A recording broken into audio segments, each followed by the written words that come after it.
여러분 안녕하세요. 반갑습니다. 자, 오늘은 2023년 마지막 수요 성경 공부 시간입니다. 12월 27일입니다. 자, 매주 수요일마다 여러분들 함께 해주셔서 정말 고맙고요. 2024년도에도 이제 이 사도행전을 통하여 사도행전 속으로 정말 저와 여러분들이 확 들어가기를 그렇게 간절히 기도하는 마음으로 다섯 번째 시간을 좀 갖도록 하겠습니다. 예수님께서 이제 승천하시면서 예루살렘을 떠나지 말고 하나님께서 약속하신 것을 기다리라고 말씀하지 않습니까? 그래서 제자들과 이제 따르는 무리들이 예수님 말씀대로 다시 예루살렘 성으로 돌아가서 마가의 다락방에 모여 마음을 같이하여 기도하기에 힘썼다라고 말씀을 하고 있습니다. 당시 모인 사람들이 몇 명이라고 그랬어요? 120여 명이라고 그랬어요.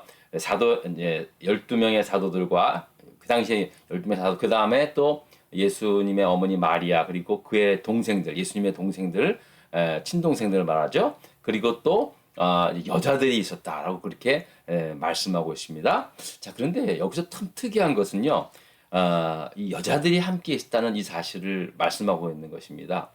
이게 지금 오늘날 우리가 보기에는 이건 사실은 그냥 그런가 보다라고 다 읽고 넘어갈 수 있는 문제지만, 사실은 그 당시의 여성은요, 당시에 인구 조사를 할 때나 또 아니면 사람 수를 세는 데 있어서 사실 포함되지 않는 그런 존재였다는 겁니다. 참 여성들한테 죄송합니다만은요.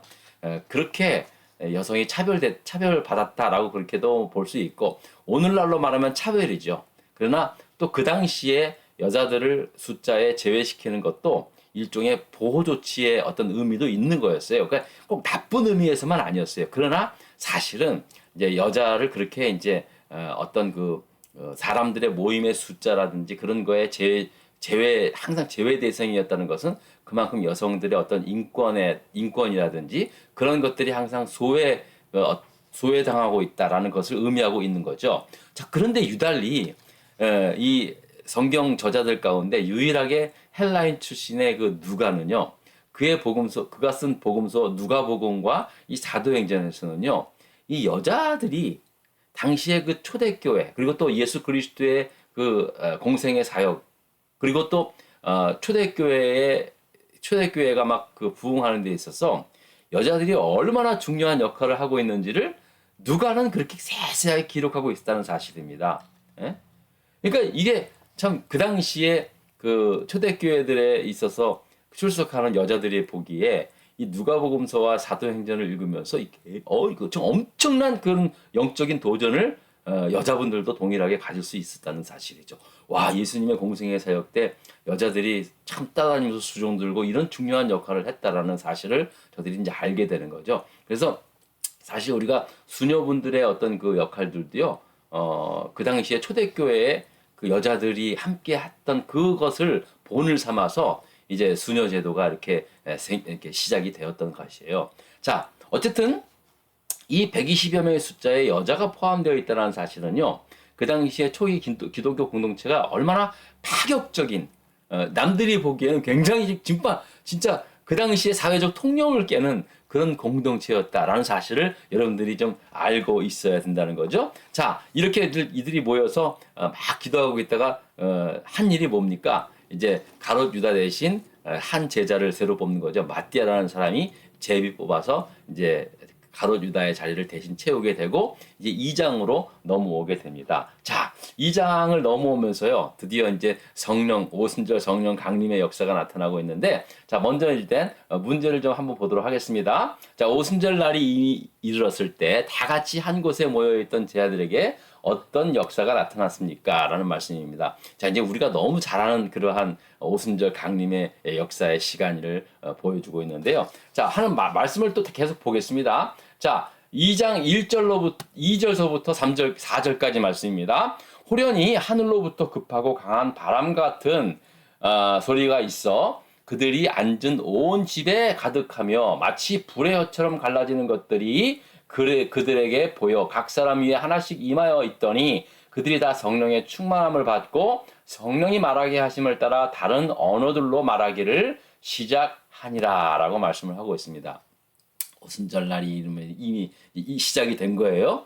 자, 그랬을 때 자, 이 120여 명의 성도들에게 성령이 임하는 거예요. 하늘로부터 급하고 강한 바람 소리가 막 그들이 앉아 있는 집에 가득 찼어요. 그리고 또 마치 불의 혀처럼 갈라지는 그런 것들이 이제 그들의 각 사람 머리 위에 이제 하나씩 임하면서 그들이 다 성령의 충만을 받고 각 나라 말로 방언의 역사가 나타났다는 사실을 성경은 말씀하고 있습니다.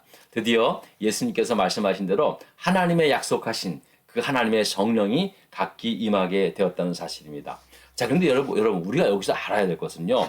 이렇게 성령이 강력히 나타나고 있는데 사실 이 성령이 오순절날 처음 임했던 게 아니잖아요. 그죠? 이 오순절날 임한 성경은요. 이미 태초서부터 하나님과 함께 하신 성령님이었고 또 구약 성경에 보면은요. 하나님의 영이라는 말로서 존재하고 있었고 또 충만해 있다는 사실이에요. 하나님의 사람들로부터 이제 각기 나타나 임하고 역사했던 그런 하나님의 영이 임했던 거예요.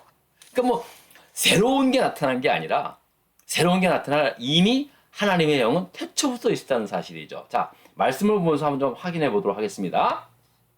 자, 여러분 하나님의 영 창세기 1장 2절에 땅이 혼돈하고 공허하며 흑암이 깊음 위에 있고 하나님의 영이 어디 수면 위에 운행하셨다라고 말씀하고 있습니다. 이미 하나님의 영이 태초부터 이 온 우주 만물을 창조하실 때 함께 하셨다는 사실이죠. 자, 그리고 또 창세기 41장 38절의 말씀입니다.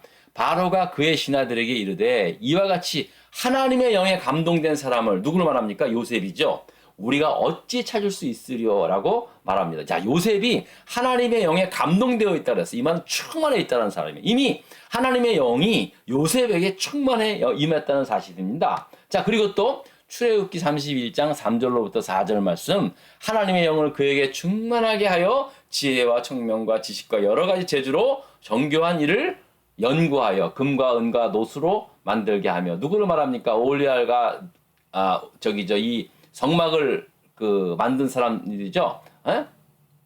이 사람들에게 하나님의 영이 충만하게 임하여서 이제 지혜와 총명을 줘서 이 일을 만들게 했다는 사실입니다. 또 에스겔서에 보면은요, 11장 24절에 보니까 주의 영이 나를 들어 하나님의 영의 환상 중에 데리고 갈대아에 있는 사로잡힌 자 중에 이르시더니 내가 본 환상이 나를 떠나 올라간지라라고 그렇게 말씀을 하고 있습니다. 자, 이미 그러니까 제가 말씀을 드리고 싶은 거는요. 이미 하나님의 영은 구약 시대에서 태초부터 계셨고 또 하나님의 영은 하나님의 사람들을 통해서 계속해서 역사하고 계셨다는 사실입니다.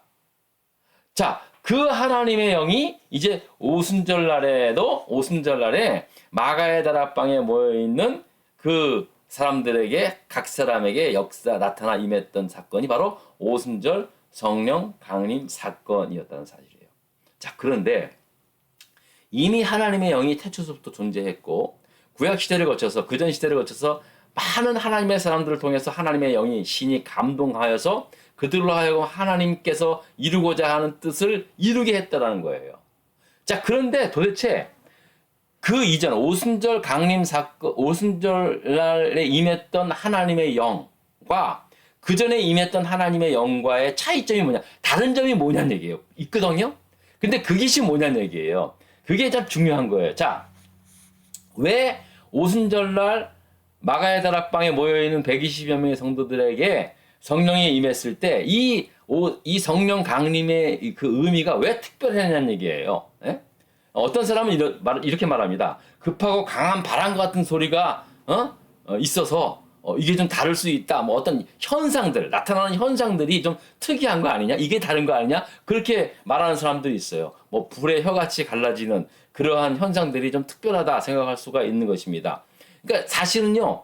생각보다 이렇게 생각하는 사람들이 많이 있어요. 자꾸만 이 성령의 임하심, 성령 강림의 역사, 성령 충만함의 역사를 갖다가 자꾸만 현상적으로 어떤 감정적으로만 자꾸만 이렇게 해석하고 체험하려고 하는 사람들이 많이 있습니다. 분명히 현상이 나타납니다. 여러분 생각해 보세요. 하나님의 영이 나타나는데 어떻게 그런 현상들이 안 일어날 수 있겠어요? 막 뜨겁고 막 강력한 어떤 회개의 역사들이 막 나타나고 분명히 그런 건 사실입니다. 그런데 중요한 것은요. 이런 어떤 성령 충만이 어떤 어떤 그 현상에 의해서만 우리가 판단할 수 없다는 거예요. 무슨 방언이 있어야만 성령 충만을 받고 방언이 못 받으면 성령 충만 못 받고 이런 식으로 어떤 내가 무슨 환상을 보고 무슨 떨림이 있고 그래야 성령 충만이고 그런 현상이 나타나지 않으면은 그게 아닐 수도 있고 이런 식으로 어떤 나타나는 현상만 가지고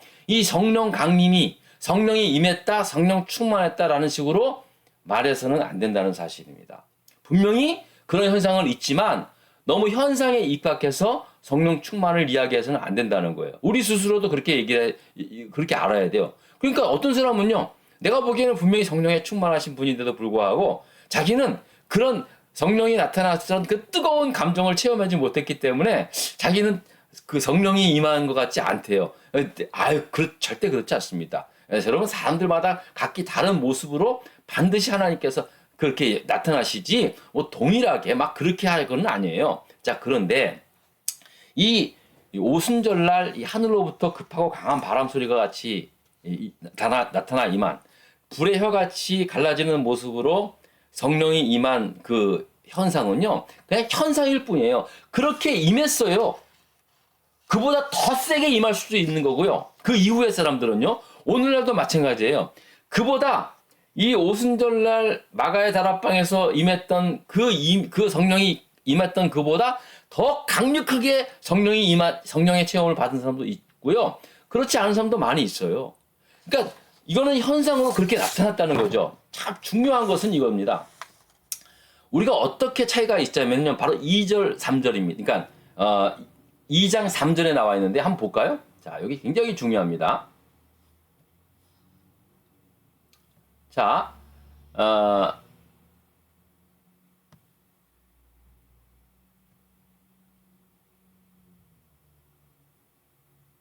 요게 죄송합니다. 요거 조금만 더. 여기 있습니다. 죄송합니다. 요 마치 불의 혀처럼 갈라지는 것들이 그들에게 보여 각 사람 위에 하나씩 임하여 나타났다라는 말씀입니다. 요게 가장 중요한 거라는 거예요. 이게 왜 중요하냐면요, 여러분. 이 성령 충만의 의미가 각 사람에게 한 사람씩 개인적으로 나타나 임했다는 거예요. 그전까지는요, 하나님께서 하나님의 택한 사람들에 의해서 하나님의 특별한 일을 행할 때는요, 요셉이라든지 모세라든지 삼손이라든지 그들을 통해서 하나님의 영이 감동을 해서 그 하나님의 뜻을 행하게 했다는 것이죠. 자, 그런데 이 오순절날 성령에 임한 것은요, 모인 모든 사람에게 각 사람에게 개인적으로 한 사람씩 성령이 임하였다는 거예요. 이게 왜 중요하냐면요, 그 한 사람씩 성령께서 임하심으로 말미암아 성령과의 인격적인 만남들이 이루어졌다라는 그 말을 의미하는 거예요. 그러니까 그 전까지는요, 하나님께서 어떤 특정한 사람을 택해서 하나님의 일을 했는데, 이 오순절 강림, 성령 강림은 뭐냐면 하나님께서 약속하신 게 뭐냐면요, 하나님께서 모든 사람에게 성령을 부어주시는 거예요. 근데 그냥 어떤 일괄적으로 애따 받아라 이게 아니라 각 사람에게 하나씩 임했다는 거예요. 그러니까 성령께서 성령을 통해서 저들이 하나님의 영이신 성령을 통해서 하나님을 인격적으로 체험하는 그러한 놀라운 경험을 할 수 있다는 사실입니다. 그러니까 우리가 비록 육신적으로